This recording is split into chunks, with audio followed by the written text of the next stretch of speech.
বুধবার ভোররাতে উত্তর ইসরায়েলের আকাশে দেখা যায় আতঙ্কের ছায়া। ইয়েমেনের হুতি বিদ্রোহীরা লক্ষ্য করে ব্যালিস্টিক ক্ষেপণাস্ত্র নিক্ষেপ করে হাইফা ও গ্যালিলি অঞ্চলের দিকে। মুহূর্তেই সাইরেন বেজে ওঠে।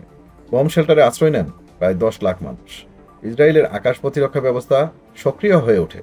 তারা দাবি করছে ক্ষেপণাস্ত্রটি হয়তো ভূপাতিত করা হয়েছে, তবে আদৌ সেটি সফল হয়েছে কিনা সে বিষয়ে পরিষ্কার কোনো তথ্য মেলেনি।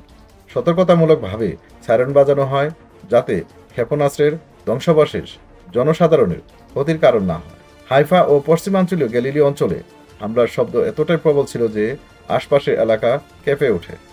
আতঙ্কে হুড়োহুড়িতে আহত হন অনেকেই। পুলিশ জানায় ক্ষেপণাস্ত্রের ধ্বংসাবশেষ খোঁজা হচ্ছে। সাধারণ মানুষকে সেটি থেকে দূরে থাকতে পরামর্শ দেওয়া হয়েছে। এমন সময় ইসরায়েলের পুশ নোটিফিকেশন সতর্কবার্তা ব্যবস্থা সঠিকভাবে কাজ করেনি। জেরুজালেম সহ বিভিন্ন অঞ্চলে সাইরেন বাজলেও বহু এলাকায় আগাম বার্তা পৌঁছায়নি। প্রতিরক্ষা বাহিনী এই ত্রুটির কথা স্বীকার করেছে। তারা জানায় ব্যবস্থাটি পুনরায় যাচাই বাছাই করা হচ্ছে। এই পরিস্থিতিতে ইসরায়েলি জনগণের মধ্যে আতঙ্ক আরও গভীর হয়েছে। স্বাভাবিক জীবন হারিয়ে এখন তারা বেঁচে থাকার লড়াই চালিয়ে যাচ্ছে। নাওয়া খাওয়া ঘুম সবই যেন এখন বিলাসিতা। ইসরায়েলে দিন দিন বাড়ছে নিরাপত্তাহীনতা।